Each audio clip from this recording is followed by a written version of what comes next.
Hello, welcome to Sunrise Extra on your Thursday, April 16th. Welcome, and we are doing new things here on Sunrise Extra to provide some very fascinating content. This morning we have a special guest in the bottom right corner.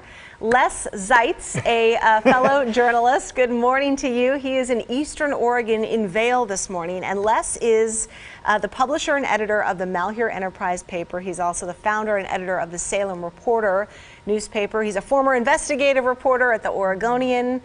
His credentials are quite long. Les, good morning. Thank you for joining us. I hope you're not glitching out there. There, we can see you moving. How are things going in Eastern Oregon? Yeah. Well, you know, the pandemic is slowly working its way to Eastern Oregon. It's been, we haven't had anywhere near the caseloads you've had in Portland and the Willamette Valley. In Malheur County, which is on the Oregon-Idaho border with Ontario, the biggest city, they had the report of just the 5th confirmed case of COVID-19. But local health officials are really pounding the drum to warn the community to expect a surge, and people are just waiting for that to happen. Yeah, I mean, it's a scary time for everybody. So in light of that, 5 cases, what do you think the biggest concern for Malheur County is? Is it food supply? Is it hospital capacity with the surge you mentioned? Is it jobs in the economy? Can you quantify yet? Well, the clearest and most obvious impact has been on the economy.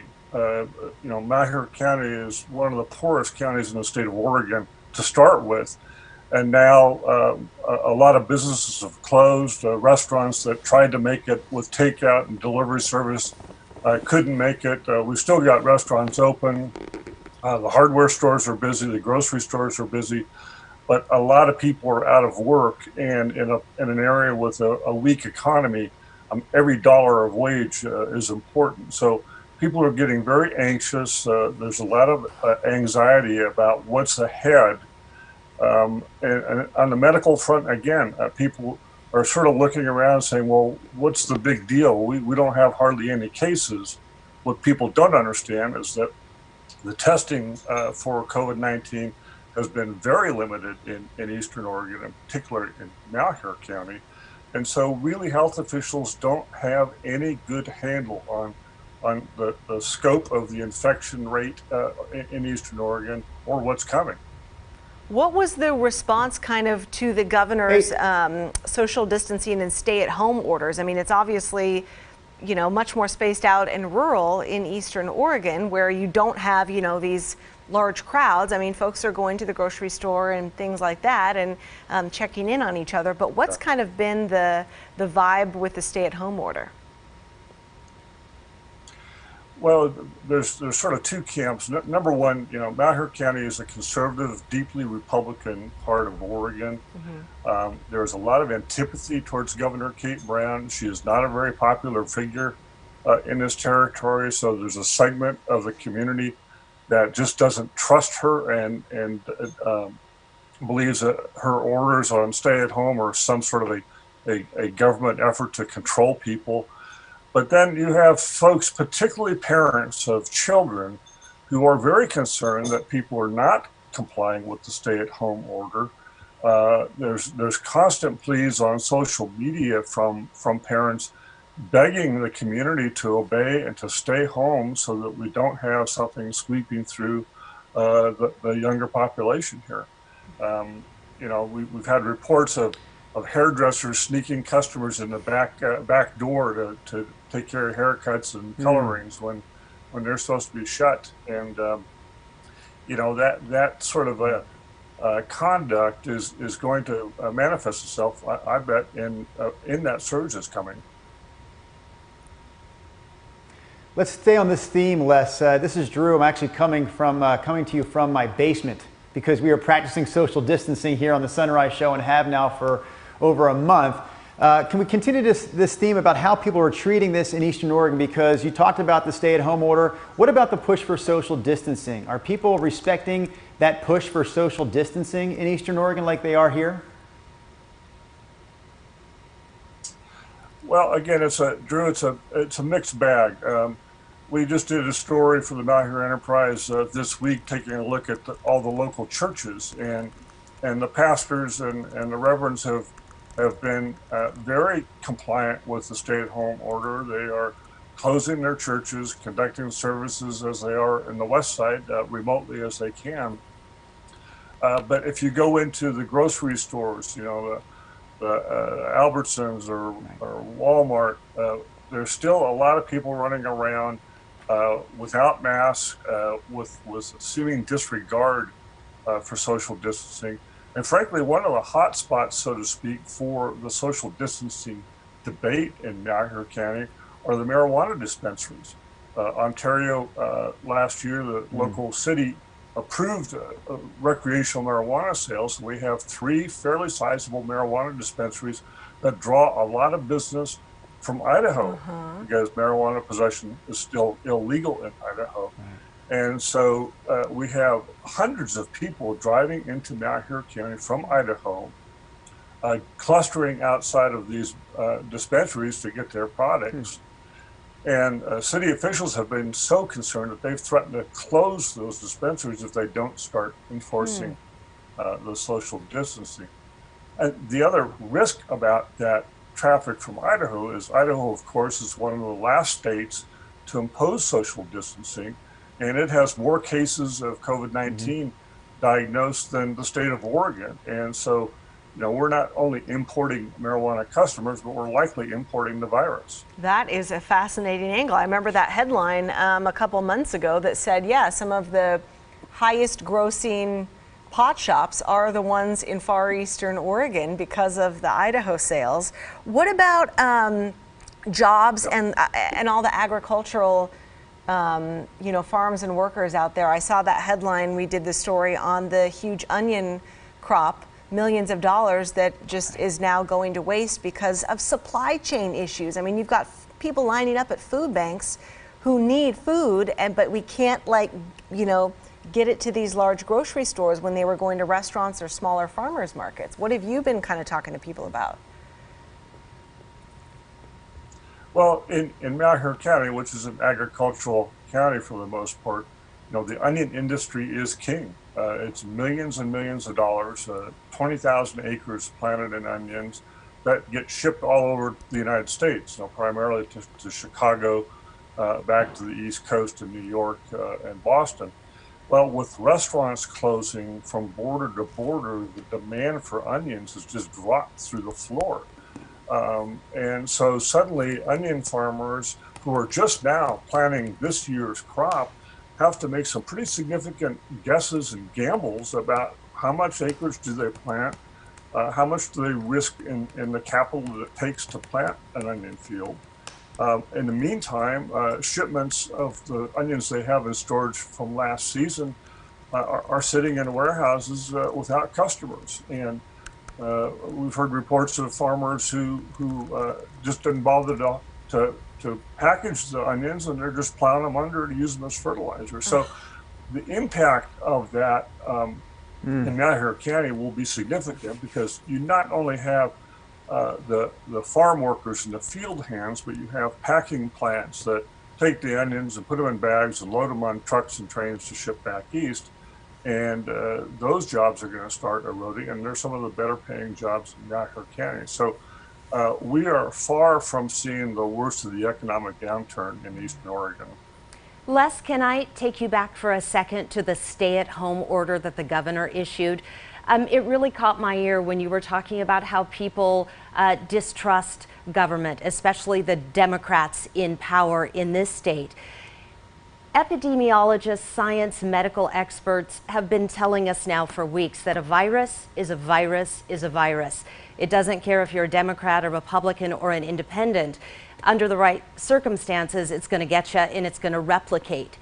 Is there somebody within the Eastern Oregon community, whether it be outgoing Congressman Greg Walden, whether it be a mayor, whether it be a business leader or a respected person in the community, do you have a sense if there is somebody who is speaking to the science, who would be somebody that people in Eastern Oregon, you know, east of the Cascades, out where you live and work, that that would resonate with them? Yeah, I think it's a good question, Brenda. And I think Congressman Greg Walden is very popular on the east side of the state. You know, he's been in Congress for years and years and years. And before that was a state legislator out of Hood River. He's considered a moderate Republican, although he's turned a little harder to write under the Trump administration, but he's still highly regarded. And so people in Eastern Oregon generally do listen to Greg. And he's done, I think, the best that he can to get out the message that this is to be taken seriously. A couple weeks ago, when we detected pretty quickly that people in our area were largely poo-pooing the social distancing, we reached out to every community leader we could think of, you know, mayors, city managers, county commissioners, and we said, well, okay, what do you want to say to tell people to take this seriously? And about half of them didn't bother to respond, which tells you something about the leadership. Frankly, the strongest voice in Malheur County has been Sarah Poe, who is the director of the Malheur County Health Department, who has just been insistent in the face of public criticism that the community does need to take this seriously, that people are going to die if we don't follow social distancing. But she's a county department director. She doesn't have the political clout that a Greg Walden or a county commissioner might. And I worry that in Malheur County and Harney County and Grant County, that people who live in these areas, in part because of their independent streaks, won't really snap to attention until the body starts stacking up, to be coarse about it. But I'm afraid that's what it's going to take, and then it's going to be too late. So we're getting some questions on Twitter. Les, we have live viewers watching us on YouTube and Facebook and Twitter, and what else? That's it. People are wanting to know, what are the hospital, I was trying to think, I thought there was another one for sure. What are the hospital conditions like? I guess both maybe in just, you know, available capacity, and then I don't know if you've talked to any doctors or nurses who work out there of kind of, you know, what they're feeling or seeing. I mean, again, with only 5 confirmed cases, it's got to be fairly mellow, but I'm sure that they're, you know, just as nervous. Well, throughout Eastern Oregon, you have relatively small hospitals. You have the Blue Mountain Hospital in John Day in Grant County. You have the small hospital in Burns, Oregon, which is 150 miles east of Bend. In Ontario, you have St. Alphonsus Medical Center, which is a fortunate thing for the community because it ties into a much larger national hospital chain and is connected to much larger hospitals about an hour away in Boise. Sure. So the hospital in Ontario seems pretty well prepared. I think most of the rural hospitals have done what they can to prepare and to be equipped. The big problem is that they all canceled the elective non-emergency surgery. And so they sort of turned off the financial spigot that keeps these little bitty hospitals alive. And so the graver concern at the moment is, how do we just keep these medical facilities alive on their own life support? The Ontario Hospital did do some layoffs, and I suspect that's gone on around Eastern Oregon. But that is going to be a big challenge. The longer-term effect for Eastern Oregon and for healthcare in Eastern Oregon is the capacity of the hospitals to just operate day to day. Les, like Nina and Brenda, I'm also monitoring some of the live comments we're getting on our social streams right now. We have a viewer that lives in Prineville. Her name is Michelle. And oftentimes we'll refer to Eastern Oregon like one clump, right? But obviously there are many communities within Eastern Oregon. Michelle says she lives in Prineville. She says people are actually very respectful there of the social distancing, in her words. She says she's talked to people in parking lots and while standing in line at the store with her mask on and her gloves on. She says, though, this is a wide open area out here. We are ready to open back up. Small businesses are suffering something terrible. She says, I understand COVID-19, but our area is fine. So I was just curious, Les, if you were having a one-on-one discussion with Michelle and she told you things are fine here in Prineville, how would you respond to that? Well, my first question would be, what percentage of the population in Cook County, which where Prineville is the county seat, what percentage of the population has been tested for COVID-19? As the medical authorities continuously remind us that you can be infected with this virus and be asymptomatic. In other words, you would have no outward signs. So that person standing in the parking lot who seems just fine may really be a typhoid Mary. In other words, carrying the virus in a way that can be spread in ways that are undetected. So that'd be my first question is, well, why do you want to take the risk until you know with more scientific certainty the scale of the infection? Now, if there's significant testing and the infection rate is really low and the community could come back to life in the respectful manner of obeying social distancing, then sure. But again, this is a deadly virus that is highly infectious and is hard to detect. And so I certainly understand what Michelle is saying. Every community in Eastern Oregon is seeing its economy hammered. We don't have the diversity of the economy that you do in the Willamette Valley in Portland. You have in most areas a single industry that is dominant, and when that industry is impaired, the entire community is impaired. So I think all of us in business in Eastern Oregon certainly get what the economic harm is, but we have to consider what would the economic harm be if we just went back to full throttle and all of a sudden we do have a surge, the hospitals are overwhelmed, and one person after another is falling ill and perhaps dying. So, it really comes down, I think, to the testing.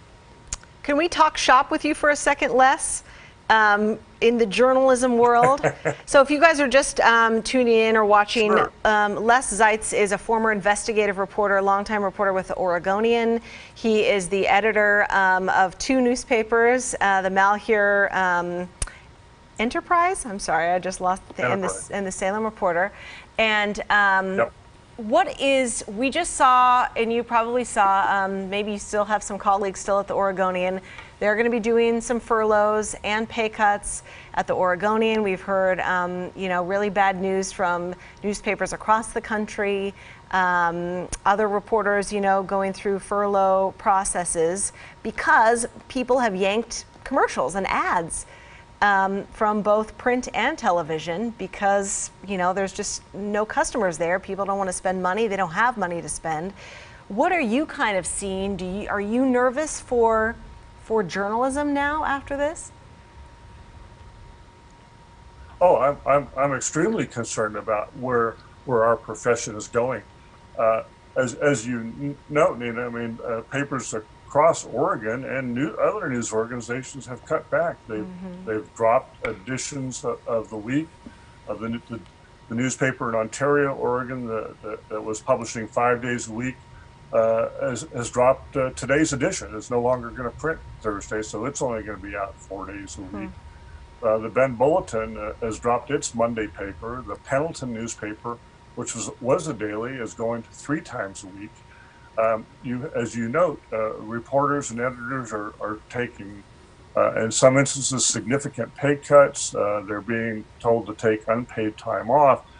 All of that impairs the ability of our profession to do the critical job of sorting fact from fiction in this crisis and delivering credible information to the community that desperately needs it to be able to make decisions. And so, we have a lot of federal stimulus actions underway. News organizations are doing what they can to adjust. But I'm very concerned that as this drags on, even if the economy starts to reopen, rebuilding any business, let alone the news business, is not going to be an overnight affair. And so Oregonians should brace themselves to have less news at the end of this than they did when we started.